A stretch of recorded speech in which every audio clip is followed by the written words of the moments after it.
Hey, Retcon Raider here with an update on Phoenix Point. As of Tuesday morning, the crowdfunding campaign for Phoenix Point has officially reached its first funding goal. Now, this isn't much of a surprise given that the campaign was already pretty close to its funding goal when I made my first video. But I figured I'd go ahead and celebrate anyway. Phoenix Point is happening, people. The spiritual successor to the original XCOM trilogy, the game that is bringing Julian Gollop back to his roots, is officially being made. So, in honor of this fantastic news, I figured I'd go ahead and throw together another quick video that showcases some more information about Phoenix Point and the crowdfunding campaign. A lot of this information can be found online, but it can be a pain to track it all down. Julian Gollop has been remarkably active with the fan community.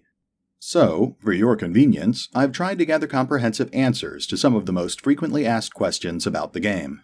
The first question, and perhaps the most obvious one, is about stretch goals.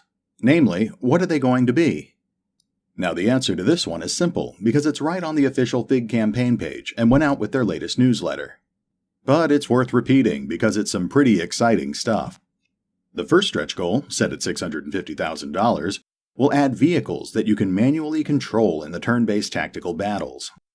This will cover armored transport vehicles, which can be used to provide mobile cover for your troops, extra cargo space for loot during raiding missions, and a speedy means of emergency evacuation when you're rescuing civilians or wounded soldiers. There are also plans for assault vehicles that will be able to provide heavy fire support during missions. Although they haven't revealed any specifics, the latest update does state that the vehicles will be customizable, with multiple construction options and a variety of weapon turrets to choose from. The second stretch goal, set at $850,000, will add mechanics for a floating Phoenix base, which is apparently a mobile sea base that can travel across the oceans and along the coastlines. This will grant the player a strategic advantage during the mid to late game when they're trying to find a way to put an end to the Pandora virus, and it will allow you to discover new secrets that are hidden deep beneath the waves. A fan recently asked if the player will be able to fight the aliens on their own turf, and Julian Gollop's response was somewhat telling. I can't reveal too much about the story or potential game endings at the moment, but this issue will be partly addressed with one of our stretch goals.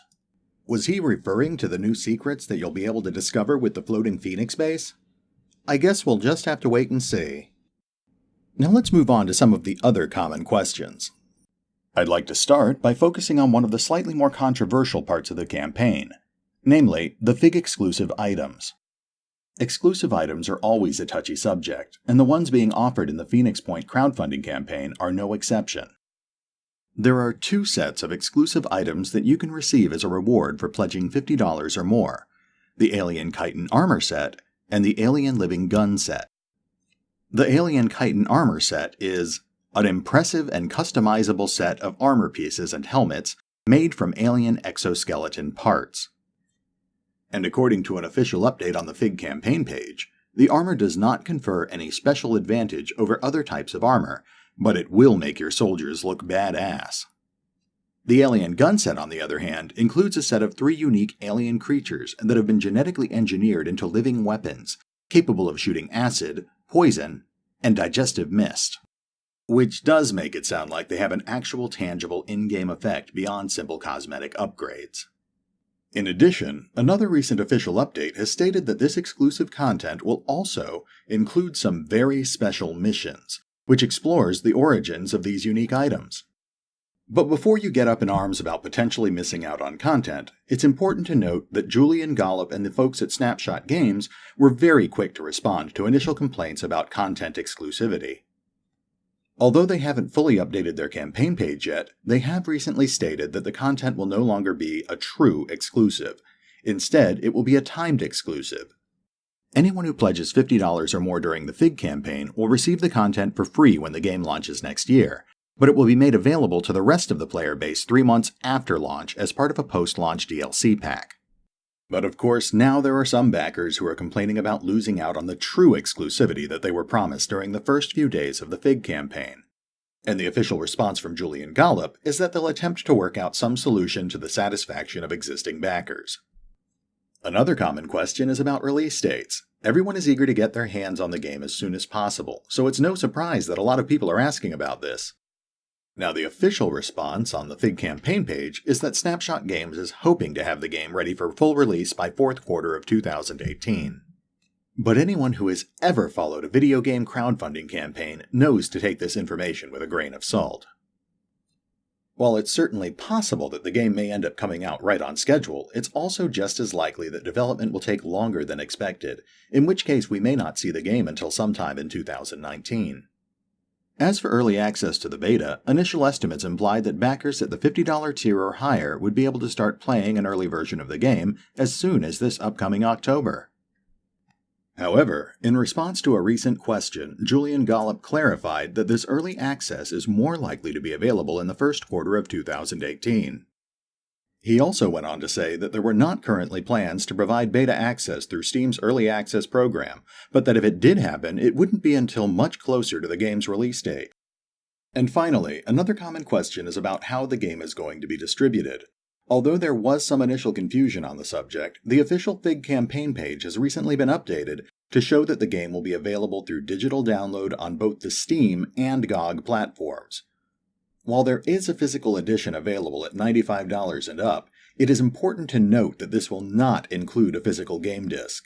The physical edition will come with items such as a physical instruction manual, physical art book, and a keyring, but the copy of the game provided with it will be a digital download key.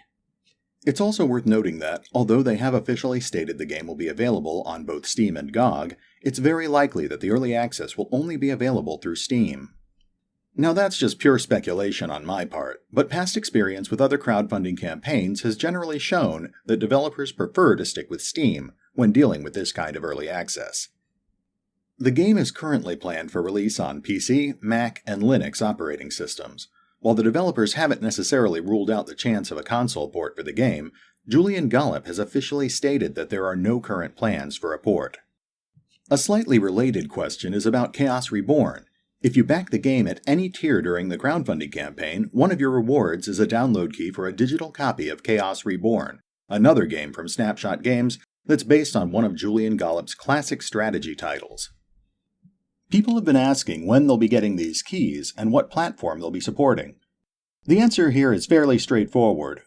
FIG doesn't actually transfer any funds to Snapshot Games until after the campaign has ended, and there's always the risk that someone will cancel their pledge before the funds have actually been transferred. That means that they won't be handing out the digital keys for Chaos Reborn until after the campaign has ended on June 7th. And when the keys are available, you'll get to choose whether you prefer to redeem it through Steam or GOG. That's all for now, but hey, thanks for listening. Hopefully you found at least some of this information useful, and hopefully you'll keep spreading the word about this fantastic-looking strategy game.